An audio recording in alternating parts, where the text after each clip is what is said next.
Yeah. Once again, it's on. Back at you one more again, Real Kids TV in the house like kitchen sinks. Now, before I get into this afternoon's video, if you will, y'all jump in the comment section. Let me know where you're chiming in from. I'm in Lexington, Kentucky. Let me know your city, your state, your hood, your set. Let it be known, whatever it may be that you represent, and let us know if you're the man or the woman that you say you be. You know, I was doing my daily duties, if you wills, and scrolling through my news feed, and I see that Officer Christopher Walrath, Walrath, his last name, just took a plea deal and was sentenced to 15 years state prison, the state of New York, on a manslaughter charge for the death of Robert Brooks. Hopefully you all familiar with this story, but if you're not, Google it. I may pin it in the comment section if I can remember. It's a very, very sad, tragic story. You had this individual, Robert Brooks. I want to say he was in his 40s, I believe. And despite however old he was, it still shouldn't have happened. He was transferred to Marcy, I think it was Correctional facility. It was in New York. He's sitting in the medical room. You know how when you go to the doctor, you get a checkup or whatever the case may be, you're sitting on that table that they tell you to sit on. He has a pair of handcuffs. His hands behind his back. This is a very difficult video for me to do, but I'm going to get through it somehow, some way. I'm going to make it through this video.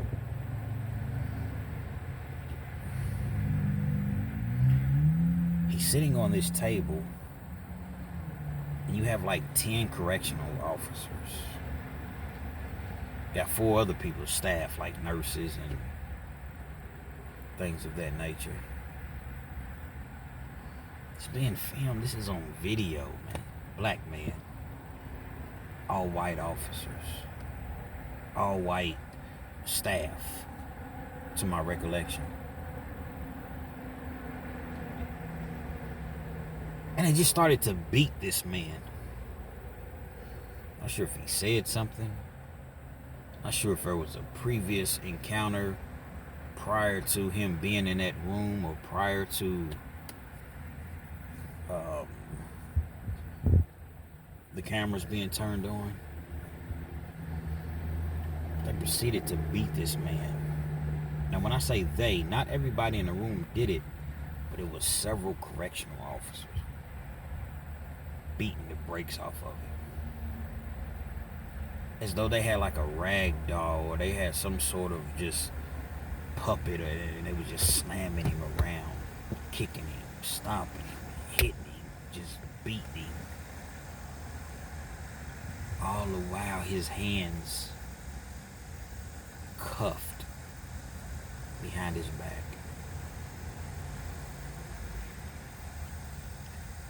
They beat the man so bad that later on that evening he was pronounced unalive at the hospital.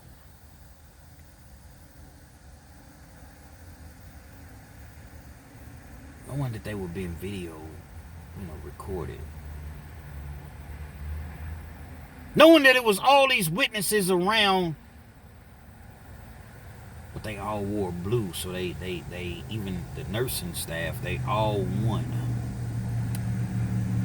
They continued to do so.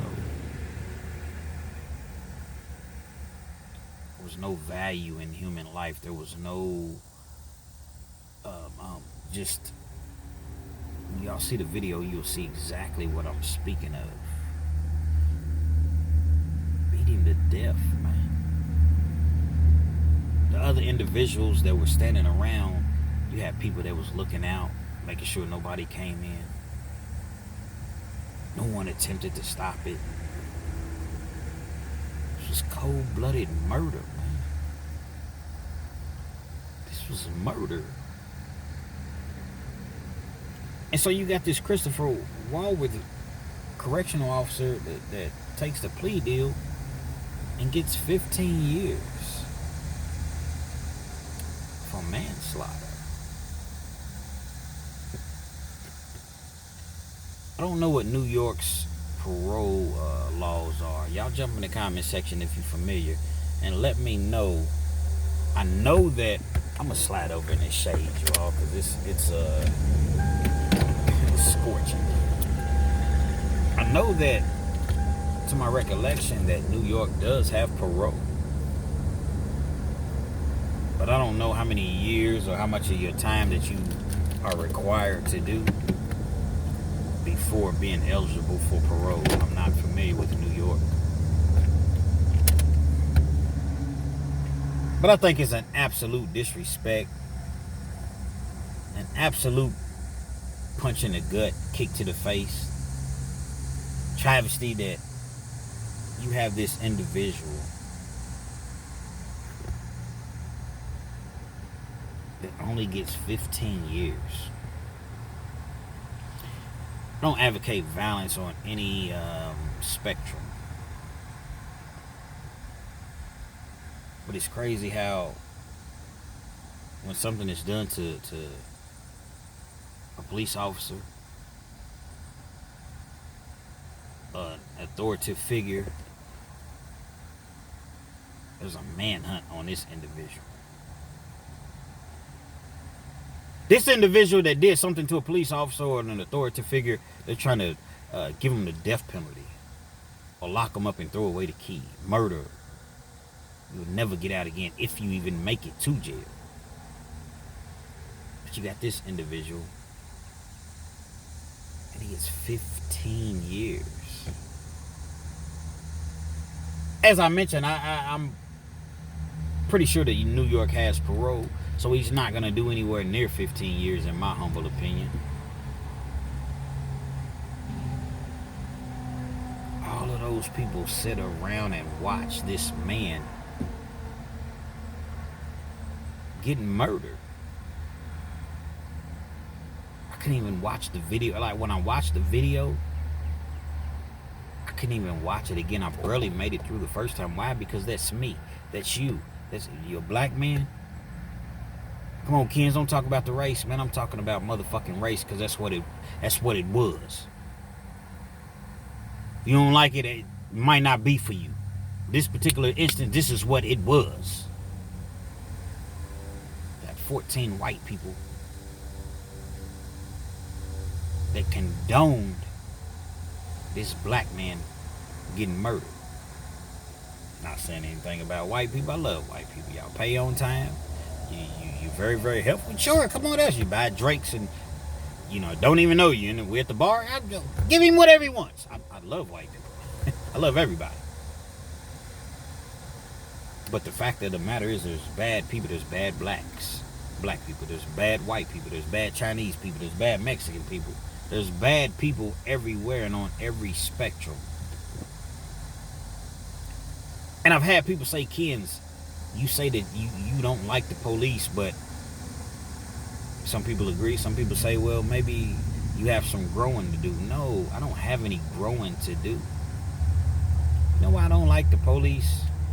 You know why I don't like correctional officers? I would never date a correctional officer. Because even though you may not indulge in that activity, you know that it's being done, and you continue to work for this organization because it's an organization. There's no such thing as I'm a good officer, I'm a good correct. You know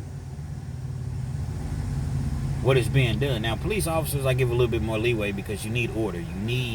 If somebody breaks into my mom's house or my daughter's house, or I want the police to come and save them. So you need officers.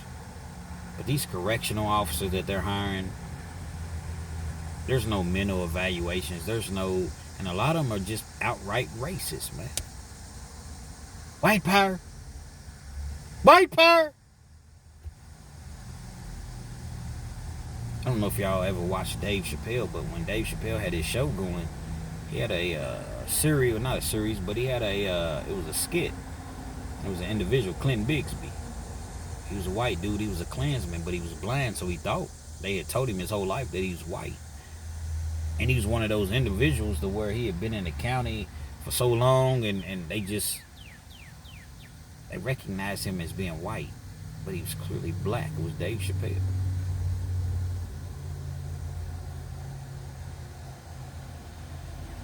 You have these sort of individuals that really believe that their race is superior to everybody else. And when he found out that he was a black man, because he took his hood off once, he was at like a town meeting or whatever. And it's just a skit. So I guess some people knew he was black, but everybody else didn't know that he was black. So when he takes his Klansman's mask off, everybody's in awe, like, whoa. Because at first the crowd was hype. White power! We're going to kill these niggers. We're going to get all the niggers out. So the crowd was hype. It was all white people in the crowd. So one of the people was like, hey, Clinton, why you never show your face? Hey, Clinton, why you never show what you look like? Dave Chappelle, you want me to see? Y'all want to see my face? So the crowd is like, yeah. But the few people that knew, they were, oh, no.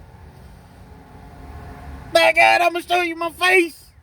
I'm going to show you my face. So the crowd is, acting like they had a, Lil Wayne concert. Well, probably not Lil Wayne, but, acting like they had a Metallica concert or some shit. He proceeds to take the hood off. And he's like, white power! And the whole crowd just was quiet in awe, like, it's a black man. They didn't unalive him, but once it was brought to his attention that he was a black man, he divorced his wife. He divorced his wife, which was white, because he deemed her as a nigger lover. Crazy, but these are sort of skits Dave Chappelle made.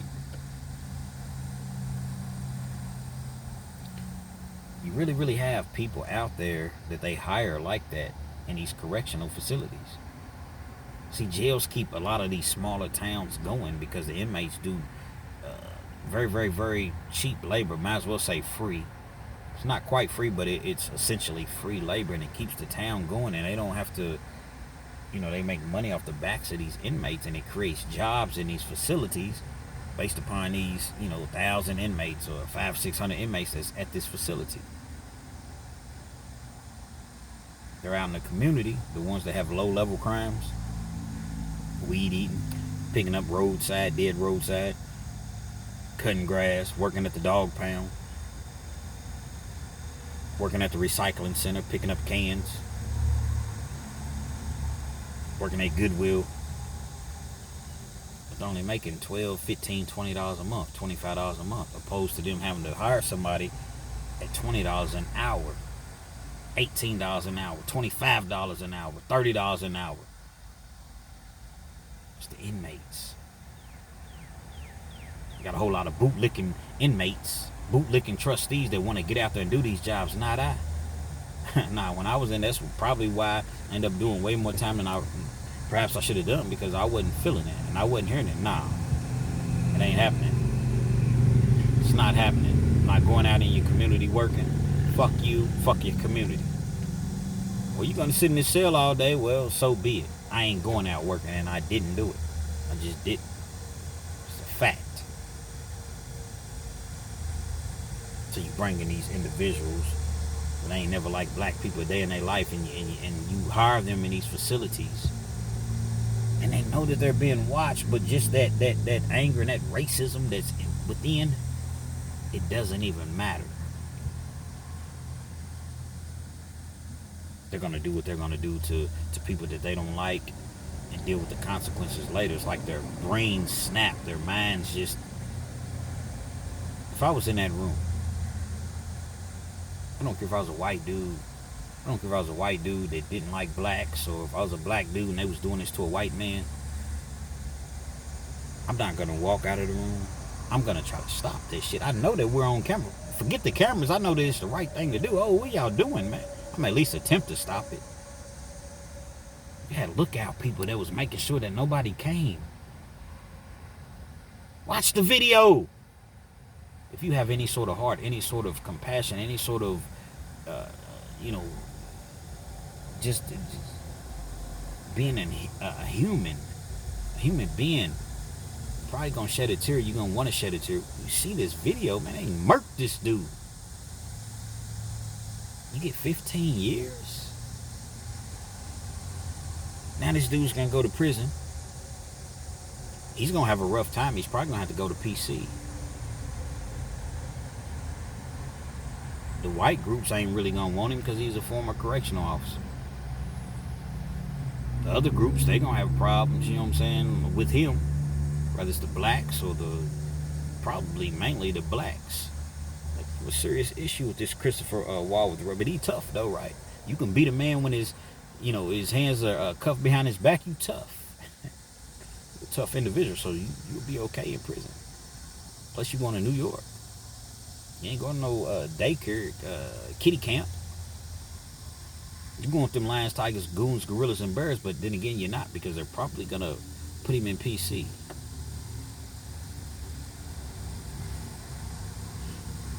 Not sure what type of time the other individuals are going to get, but 15 years just wasn't enough.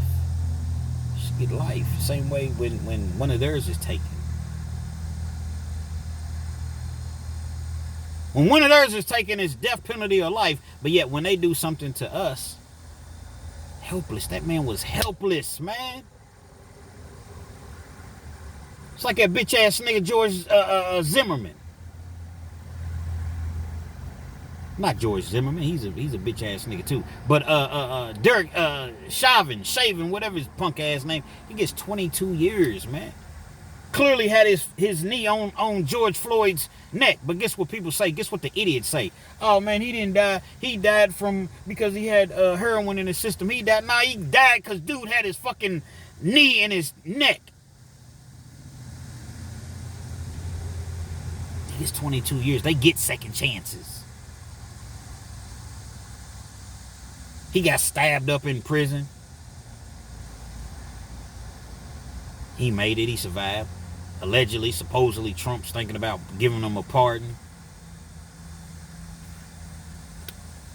I mean, how are these racist, this is what they are, racist, getting away with just murder? What about the woman that shot the black man in the back? When it was 5 or 6 police officers holding him down, he got his hands behind his back, facing the pavement. She pulls her gun out, shoots him in his back, and her defense was she thought that it was her taser gun, and got 2 fucking years, man. I can go on, and I can go on. Breonna Taylor. Well, kids, this is why you don't resist the police when they... you don't. You shouldn't. I agree with that. But that don't mean that you deserve to be murked. How much danger, how much harm is the police in when you're on the ground with your face in the fucking pavement with your hands behind your back cuffed? You got 2 officers holding your legs. You got one officer probably his knee in your neck. The other 2 officers holding you, and because you moving around and you shoot him, he was resisting. And so that's why a lot of times when people's like, man, kids, you don't like the police, man, fuck them. This video will probably get taken down, demonetized. I don't give a fuck.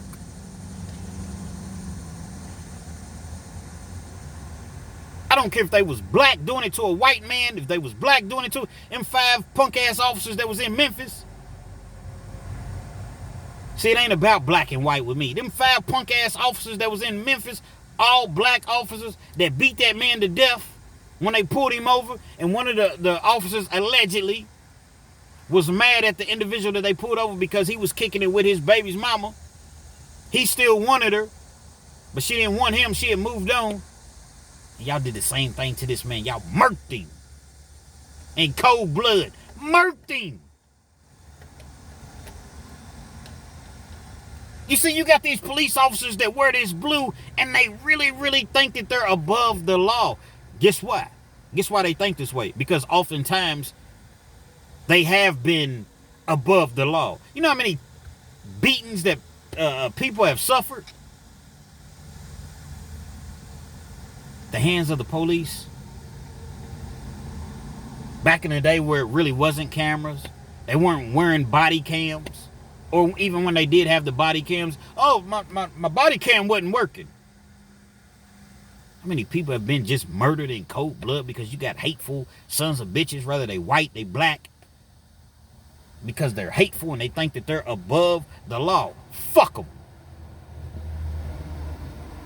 When they bitch ass goes to the penitentiary, don't let them go to protective custody. Nah, you was tough on the streets. You was tough on the streets, so why do you need protective custody if your bitch ass goes to the penitentiary? You a goon? You a killer? Roam amongst the lions, the tigers, the birds. You tough? You can handle it. But they're protected. Oftentimes they don't even go to prison. Oftentimes they're not even prosecuted. They get, administrative paid leave. Then they come back and justify, well, we feel as though our officer was at liberty to do what he did. That's why I can't stand Michael Jordan. I loved him as a player, but Michael Jordan is a banned bitch ass nigga. You gonna donate $1 million, $2 million to the police force for better training, for better? Get the fuck out of here, man.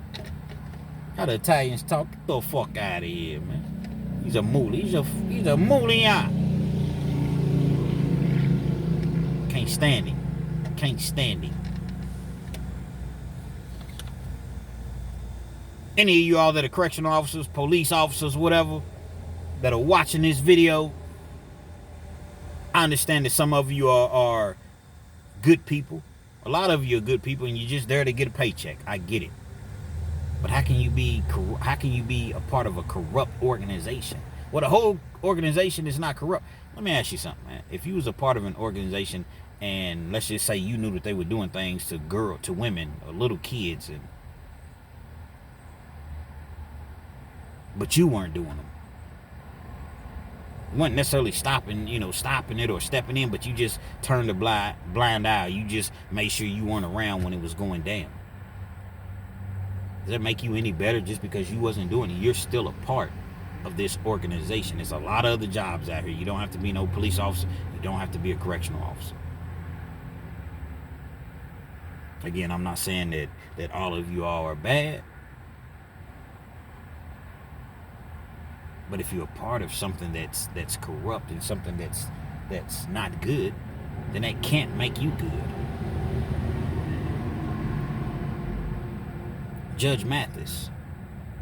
I just seen Judge Mathis. He was on Glad TV. You ever heard of Glad TV? To this day, he's in his 60s. He's a judge. A famous public figure. And he still gets nervous to this day when police get behind his vehicle. See, a lot of you don't understand. Come on, kids, 2025, you still talking about race. It's worse now. Because back then, at least you knew. You knew what it was. Like in the movie Django, there was no trying to beat around the bush. It was what it was. They was racist. We're going to go over the hill to kill a nigger. Can't see fuck shit out of this thing. They got their hoods on, their Klansmen's masks. It'd be nice to see. I would like to see.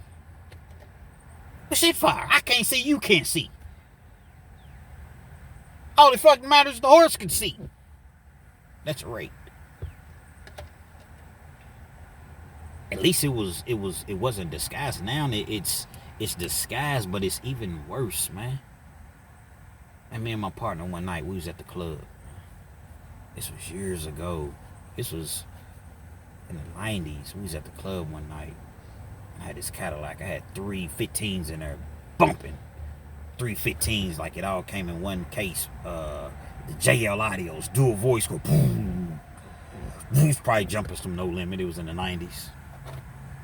So we, in front of the club, and this police officer, he's like, he's a security, but he's an actual cop. Y'all need to turn that music down. We obnoxious. I'm not gonna lie. We was for what? It's me and my partner Ross. Ross a white dude, man, but he's universally recognized as black. He white, but he came up around us blacks. All the black girls loved him. He was cool. He was hip, played sports, knew rap, all that shit. For what? We ain't doing that. There's all type of people playing music out here. I'm obnoxious just as well. I'm turning music up even louder. Boom, boom, trunk rattling. Boom, boom. I be standing in the kitchen, palms itching, while my niggas twist about the cold chickens, hoping that the federales don't raid. Bumping that SIBO. That's what we was bumping. It wasn't No Limit. It was SIBO. He comes over and tells us to turn it down again. Ross is kind of really patronizing the dude. He's going in. But my dog was going in, I'm going in. It's young shit, though. Young behavior. They end up calling back up on us. We talking crazy to the police. I wouldn't advise this, but I'm just simply telling y'all a story. We talking crazy to the police. They put us both in cuffs and put us in the back of the car. Same car. Originally, the officer that was telling us to turn the music down, he's a black officer. They put us in the back of the car. We think we going to jail. We talking crazy to the police. It wasn't so much, both of us really, but Ross is really going in on them. Start to notice, hold on, this ain't the way to the jail. The jail's this way. We start to go down, it's called Georgetown Street. There we going down Georgetown Street, as though we were going like towards Georgetown, which is away from Lexington. We pull into this neighborhood, Oakwood. We got two Oakwood neighborhoods. We pull into Oakwood neighborhood, the first Oakwood that has the park.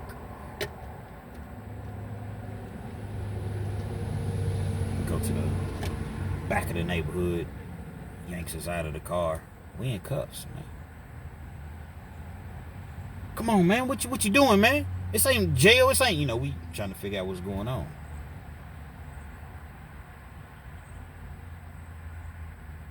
He walks us to there's like a little field area or whatever.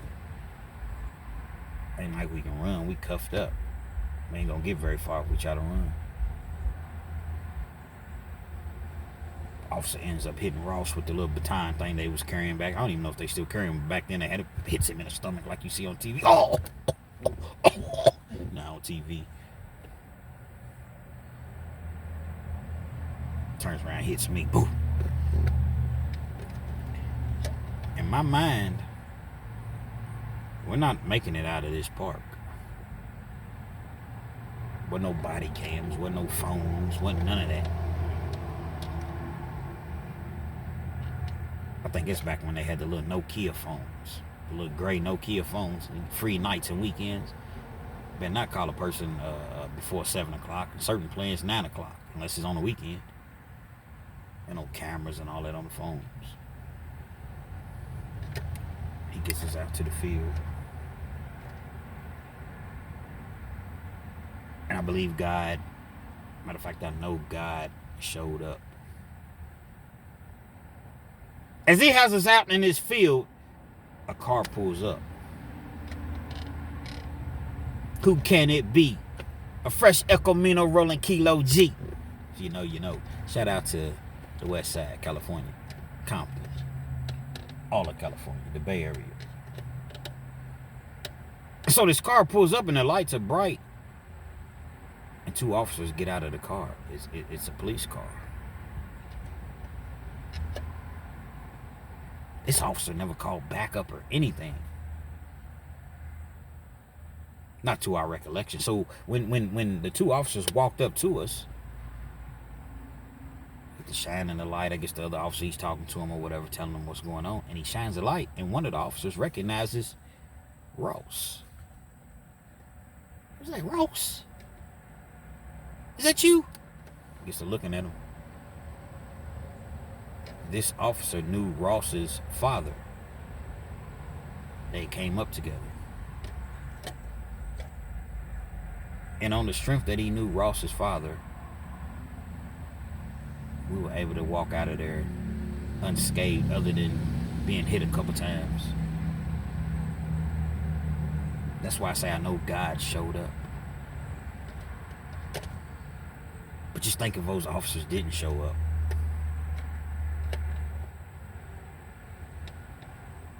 Just think what we would have endured. We cuffed. Again, there was no cameras, no body camera. That officer could say anything. The police is going to believe the police. The prosecution is going to believe the police. The judge is going to believe the police. They all get paid from the same people. They're all one. It's a system. They're all one.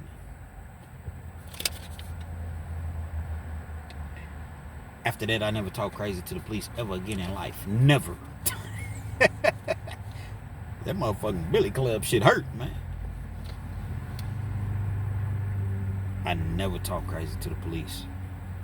So we must learn, and when I say we, just people in general, conduct ourselves. Don't get trying to argue with these idiots because we can't win. Yes, sir, no, sir. Even if you hate them and it kills you, it cringes. Yes, sir, no, sir, because your goal is to make it home to your family, to your kids. And people will put you in a body bag, man, and think nothing of it. You see the dude that shot the woman? Because they told her to go turn her boiling water off. She had water boiling on her stove, and they told her to turn the water off, and she grabs the pot, was nowhere near the officer. And the dude tells her, I'm going to shoot you in the face, and proceeds to do so. They do these things, and then they use the, I was afraid for my life. How's she going to throw that big-ass pot of water on you? See, these type of individuals, they don't get no time or barely any time. You should get a life plus life. Death penalty, same way they do us. But because they wear blue and they got these little punk-ass badges, guess what? Oftentimes they get away with it. I feel for the people that had to endure this, period. But all the individuals that never got justice, that never, when they try to make a complaint or whatever, they weren't believed because there was no camera phones. There was no proof. Like I said, people are getting off when it is proof. Just can you imagine how the horror that Mr. Robert Brooks must have felt just being thrown around? Look at the video once again. The way that they were just acting as though he was some sort of a rag doll. Can you all imagine the fear that this man most likely had? Nurses, nobody. They all need to get prosecuted to the fullest extent, because even though you didn't partake in it, you don't turn a blind eye to that. Y'all call Signal 7 for anything else. Signal 7 when there's a fight going on, one of them officers getting whooped. Signal 7 in medical. Signal 7 in medical. Y'all call a Signal 7, that means stop what you're doing, because there's officers getting beat up or there's violence going on or whatever. Stop what you're doing and get here. Or whatever signal it was for something like that. They didn't jump on their radio and do that. But like I said, as soon as one of them, Signal 7, Signal 7, Signal 7 in medical. And they always sound like frantic. Signal 7 in medical. And to get off with only 15 years, and I'm going to look up New York's parole laws, but to get off with 15 years for just outright murdering somebody on camera, it was a group of y'all charge P. Diddy with a RICO. Y'all charge every other person that's successful, every other successful black man with a RICO, because it was a group of y'all. Why didn't y'all charge these individuals with a RICO? Conspiracy, organized crime. That was organized. But now they protect their own, man. Shout out to Robert Brooks' family. R.I.P. Robert Brooks. Christopher Walworth, fuck you. Hope you get what you get. Didn't even have the decency to address the family and apologize in court. Just sit there looking like some square-ass Klansman. And I hope you get exactly what you got coming to you when you hit that steel penitentiary. Just because you go to PC don't mean nothing, man. You can be touched in PC just as well. People will literally check into PC. Hey man, you check into PC. You got shot callers on yard, especially New York. I need you to check into PC. Go handle this business. Go to the people. Hey, I'm scared on the yard for my life or whatever. Go to PC. You wait to catch this. Not saying that this is how it's gonna happen. I'm just simply hypothetically speaking how I've known for things to happen. I've heard rather things to happen. Allegedly, hypothetically. You catch him out, because just because you're on PC don't mean you'll still be around other people that's on PC. And you catch him out on the little PC yard walk or whatever. And you give him a taste of his own medicine. Again, I don't advocate violence, but a lot of other people do, man. Once again, R.I.P. to Robert Brooks, man. Real Kens TV. Hopefully you like the video. Feel free to comment, definitely share. Subscribe to the channel if you're not already subscribed. Be sure to hit that post notification. So anytime I bring you this action and this heat, guess what? You're amongst the first to receive, man.